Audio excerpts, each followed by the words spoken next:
Stand by for crime.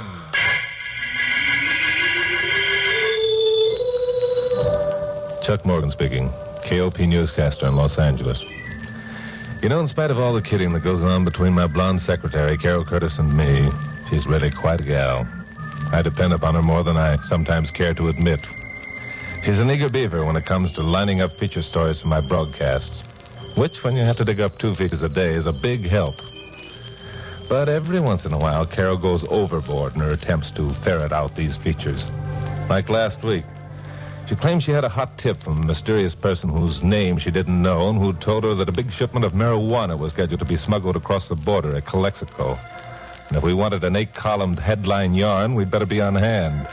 Well, I wrote that one off to one of those crackpots that were forever phoning in and told Carol we'd cover the Iowa State picnic instead. 2 mornings later, I arrived at my office prepared to be greeted by Carol's cheerful grin, as usual, and instead found Pappy Mansfield, owner of KOP, sitting at her desk. Hello, Pappy. Where's Carol? Hi, Chuck. What do you mean, where's Carol? Didn't she tell you? Tell me. What? Why, day before yesterday, she asked for a couple of days off, and I told her she could have them. Oh, she did? And you did? Yeah. How do you like that? She's got a nerve. Who does she think she's working for anyway? If she wants to be my secretary, then Now, just take it easy, Chucky boy. It happens that you weren't around when Carol made that request, and since I only happen to own this coffee pot you're both working for, she probably figured that I was next in authority, so she asked me for the leave of absence. Leave of absence? That sounds as though she's going to be gone for a year. Where'd she say she was going? Your phone's ringing, Chucky boy. I asked you where she said she was going. She didn't say, and your phone's still ringing. How about that? I hire a secretary, and she walks out on me just when I need her the most. I ask you, how about that? Chuck, answer that phone. You know what I think I'll do? I think I'll fire that wench. Hello? She's got to understand that I'm the boss as far as she's concerned. Someone's talking to you, Chucky boy. Huh? Oh. Hello, who is it? What do you want? It's Carol, darling. Now, listen. Now, look, Glamour Puss, you're fired. Do you hear that? You're fired. Where are you anyway? I'm in jail at Calexico. A likely story. Now, what did you say? I said I was in jail in Calexico. I was caught trying to smuggle marijuana across the border. Oh, you dope. You empty-headed dope. Pappy, kick that chair over here, will you? I think I better sit down. Sure. So she got caught, did she? You're not being funny, Pappy. I think I am. Chuck, are you still there? Who are you talking to? A man with no sense of humor. Now, look, Glamour Puss, I was framed, Chuck, and I'm mad and uncomfortable and disgusted. And you've got to come down and identify me because they won't believe I'm who I am. What do you mean you were framed? Well, I went across the border, and when I came back, the customs officials opened my suitcase, and there was about a ton of marijuana inside. Oh, and Chuck, the meals are horrible in this jail. Would you please hurry up? Framed? Meals? Hurry up. Okay, Glamour Puss, I'll be there. Anything wrong, Chuck? No, not a thing, Pappy, not a thing.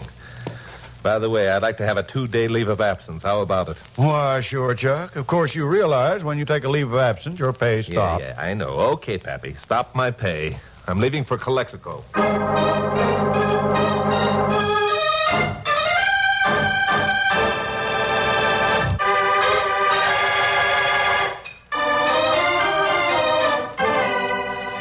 Calexico is a border town lying some 200 miles southeast of Los Angeles.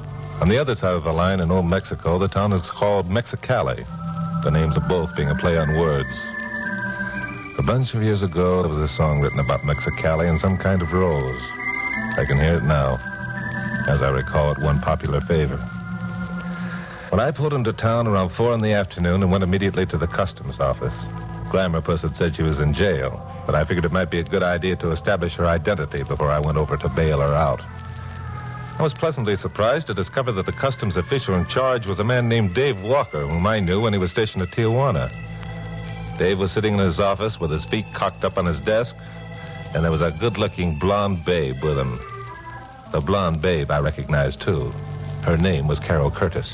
Hi, Chucky boy. Come on in and sit down. Well, Chuck Morgan. How are you, boy? Long time no see. Good to see you, Dave. Who's the babe? Who's it? Okay, I'll go along with the gag. The babe claims she's Carol Curtis. She was picked up this morning trying to run some marijuana across the line. I see. What's the rap for that, Dave? Oh, 4 or 5 years. Good. She deserves it. Yeah. Say, look, Chuck, if you really want in on a big story... Sorry, Dave. I'll see you around. Chuck. Who said that? Okay, funny man, you've had your joke. Now, if you'll I'm just sorry, listen... ma'am. You seem to have the advantage. Am I supposed to know you're prisoner, Dave? Well, look, Chuck, you don't have to... There's only one thing I have to do, Dave, and that's get back to L.A. and report to Pappy Mansfield so I can get back on the payroll. I was asked to come down here and identify someone who was mistaken for a smuggler. Well, I haven't seen anyone to identify. Oh, Chuck, for heaven's That sake. expression sounds familiar, but I still don't know the face. Oh, there's just one thing, Dave. Was this babe actually picked up, and did you find marijuana in her suitcase? Well, yeah, only it was a gag. You see, she wanted That's you enough to come... for me. I've been sucked in on deals like this before. This time I'm bowing out. You have your prisoner and the evidence. Carry on, old boy. So long. Chuck! I went out of there and I was mad. I should have known the whole thing was a trick of Carol's to get me down here, just because of a crackpot telephone call. Well, it was high time that she understood that Then I stopped thinking along those lines and stood stock still, staring at a yellow custom-built convertible parked across the street. Most anyone in L.A. would have recognized the convertible. It belonged to Max Craig, the gangster, racketeer, gambler. As I watched, Max himself came along the street, got into the convertible, and drove away. So what was Max doing in Calexico? For my money, there was only one answer to that. Max was mixed up in the smuggling. Well, that would make a good story. I was on the verge of turning back to the customs office when a girl came running across the street. Senor Morgan! Senor Morgan! What? Rosita! Well, I'll be. Rosita Gonzalez. How are things? What are you doing in Calexico? Oh, then you remember me, see? Remember you? How could I forget? How long ago was it we worked on that wetback story? A couple of months, wasn't it? Almost, I think. I am very happy that you could come this time. I think you will have a big story. You sound as though you expected me. Oh, see. Didn't Miss Curtis tell you? Miss Curtis... Look, Rosita, let's duck into one of these saloons where we can order a beer and talk.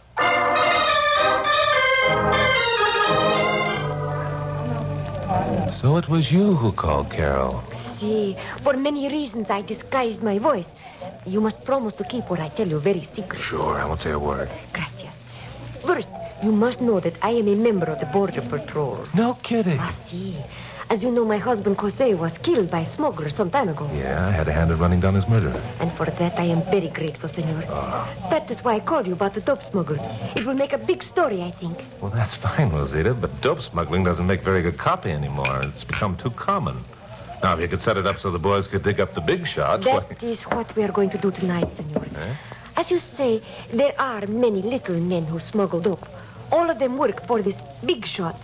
When one of the little men is captured, the big shot merely hires another small man to do his dirty work for him. Yeah, and Mr. Big is too doggone smart to ever show himself. Ah, but we have contacts. Oh? You see, senor, in the dope division of the Border Patrol, there are only 50 men to guard 2,000 miles of boundary. Yeah, I knew they were pretty badly undermanned. Oh, 50 are enough, senor. It is easy enough to smuggle the dope across the border.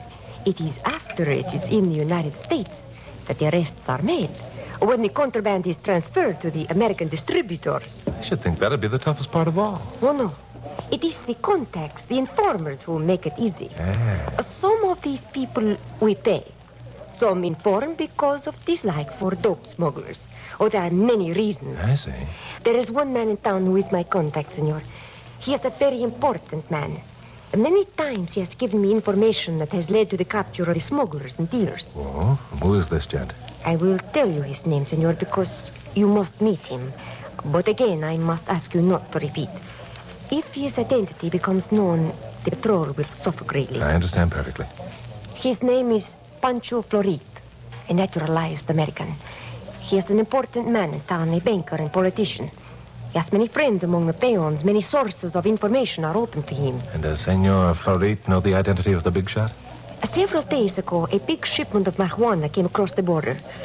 It will be worth many thousands of dollars when it is sold retail. Pancho has information that the big shot himself will be on hand to pay the money and receive the contraband. Does Florit know where the transfer will take place? Tonight, senor, Pancho will meet you and me at a secret place. He will give us the information we need. You and me? Well, isn't the patrol going to be in on this?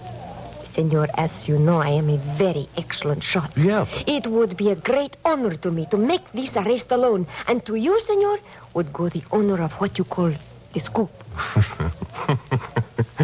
Rosita, if you hadn't held me prisoner for a whole day in Dead Horse Canyon a couple of months ago, I'd turn this deal down flat, but... Oh, then you will do it, senor, see? See, but for many more reasons than you think. There's just one thing.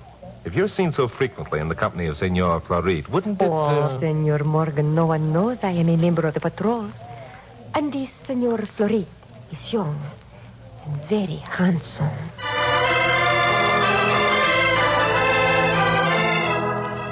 I drove out of town about 10 miles and stopped at a motor court.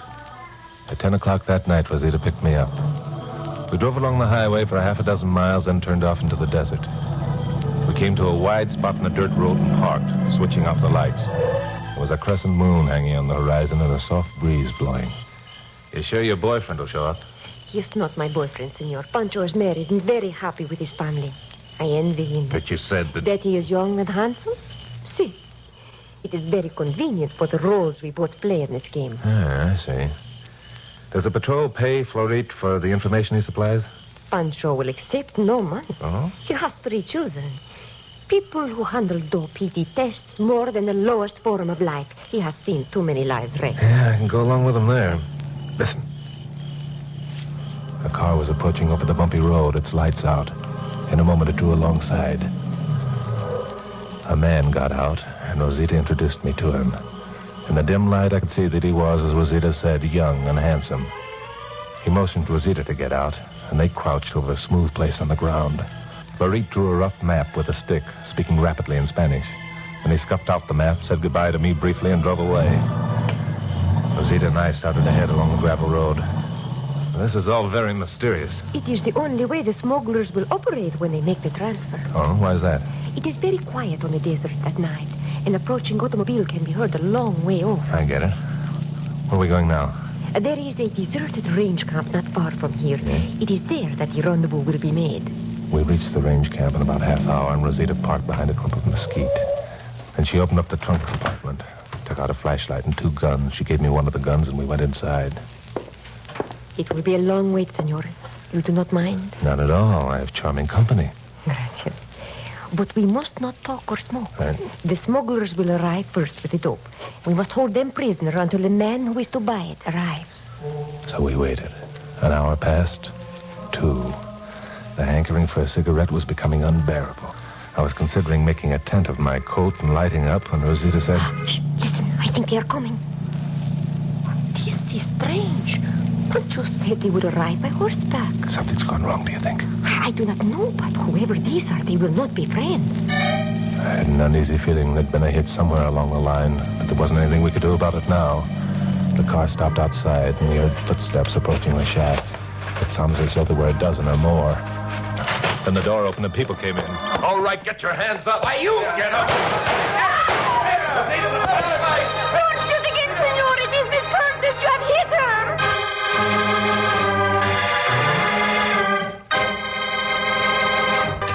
Now, the conclusion of Stand By for Crime.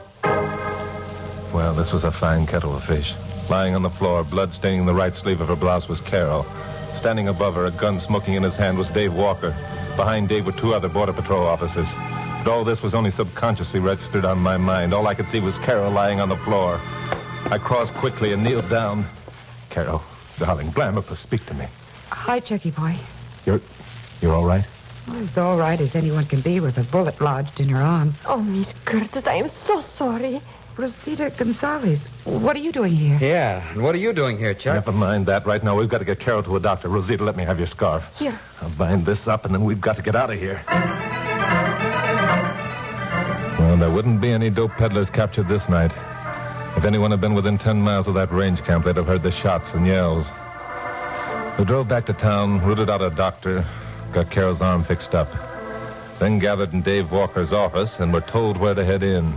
Rosita, you were under strict orders not to pull a stunt like that. I am sorry, senor. I only Being wanted to... sorry doesn't help matters, Annie. You're under suspension for a month. Aren't you being a little rough on her, Dave? If you want to know the truth, I'm being easy on her. What you people can't realize is that border patrolling isn't a game for a bunch of adventurers. It's darn serious business. As a result of tonight's escapade, we probably missed our one chance to pick up Mr. Big. All right. Simmer down a bit, Dave.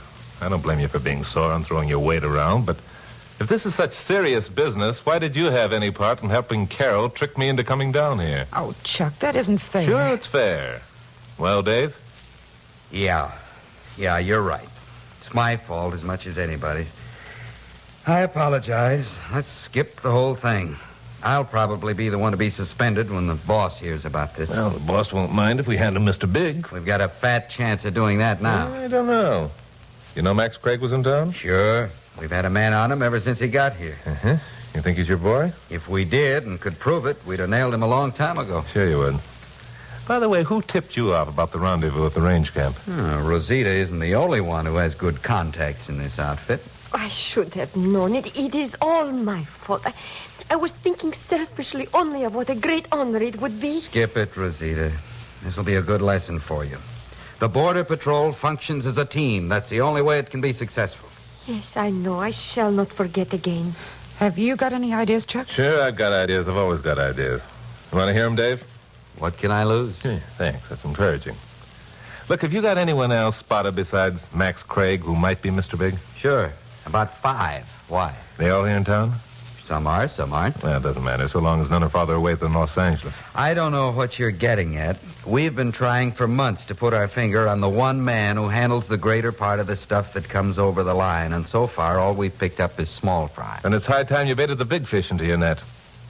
You know, whoever your boy is, he's probably already been told about the incident at the range shack. Oh, how does that prove anything, Chuck? The chances are that no one was close enough to identify any of us.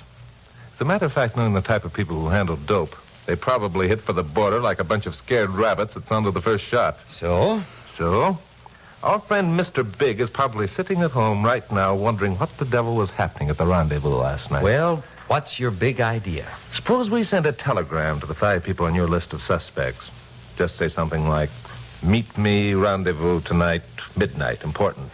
And what do you think will happen? All but one of the 5 who receive the wire will either disregard it or turn it over to the sheriff. The 5th, who'll be the boy we want, will be the only one who knows where the rendezvous is located. And you think he'll show up at the range camp? Uh-huh. No good, Chuck. He'd become suspicious in a minute. I don't think so.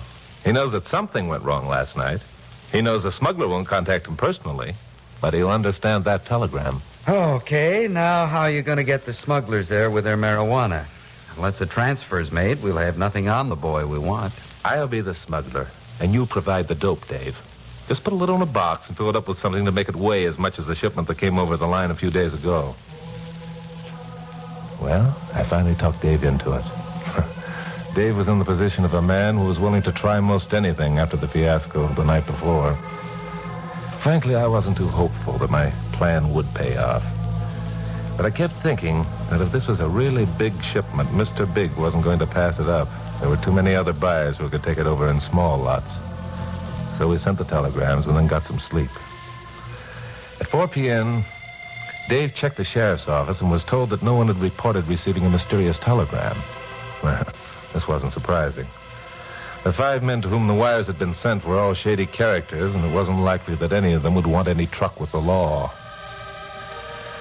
Just after dark, we all piled into my jalopy and drove out to the range camp.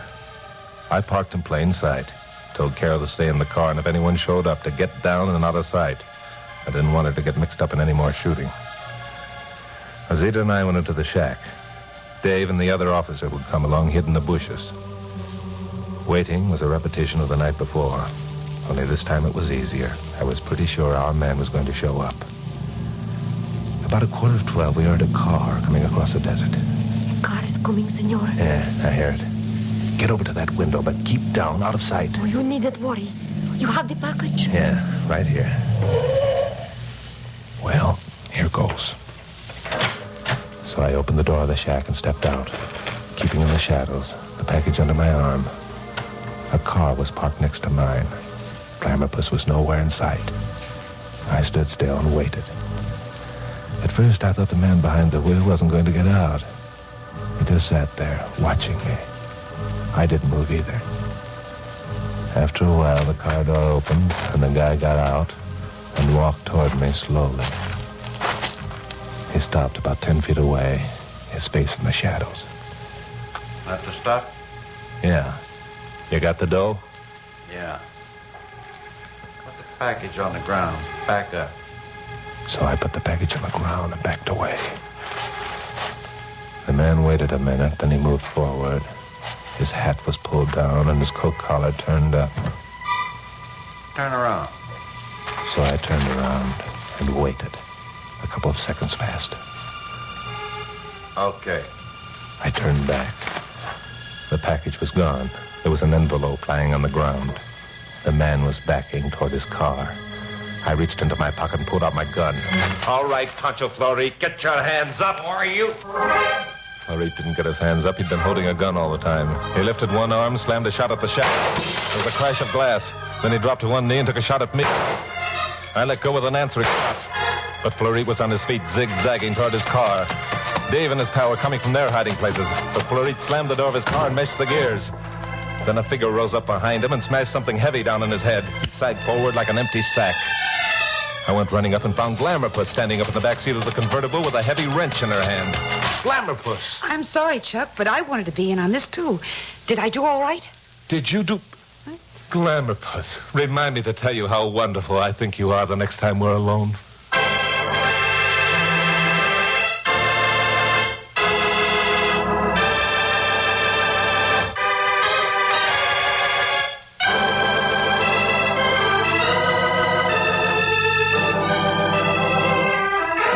I told you that blonde secretary of mine had what it takes.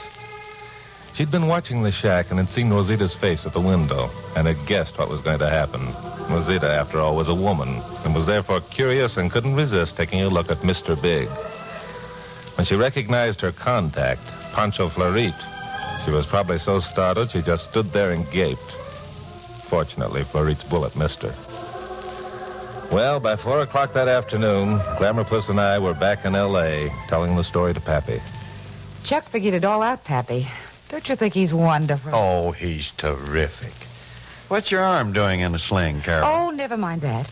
You see, Chuck reasoned that Max Craig wouldn't be stupid enough to show himself in Calexico driving his familiar yellow convertible if he were Mr. Big. I see. You won't be able to run a typewriter for quite a spell, will you? Oh, who cares? So then Chuck figured that this Pancho Florit had to be Mr. Big. You want to know why? Was it an accident, or did Chuck break your arm? All right, I'll tell you. Pancho was in the business, so he knew everyone else in the business. So when anyone else began to get big, he just informed on them and had them eliminated. And at the same time, he kept himself in solid with the Border Patrol through Rosita. Get it? Chuck was pretty mad when he left here the other day. And also, Chuck reasoned that nobody but Pancho could have had enough information to know about the trap we were setting up that first night. I don't want to sound catty, but I can't help being glad that Rosita wasn't as smart as she thinks. Do you think I'm being catty, Pappy? Well, I'll tell you what I think, Carol, if you want to know the truth. I do. Well, then I think... Pappy. Oh, hello, Chuck. Are you still here? Yeah, back on the payroll again. Look, Pappy, do me a favor, will you? Now, Chuck, I told you that a leave of The absence... only thing I want you to do is get out of here. What? Yeah, scram. Beat it. Get lost. Well, if I'm in the way... You are. Well, okay. I'm the last man in the world to stick around some place that I'm not. So long, Pappy. Bye, Pappy. Glamourpuss, Yes, Chuck? want to know something? What? You're wonderful. Oh, Chuck.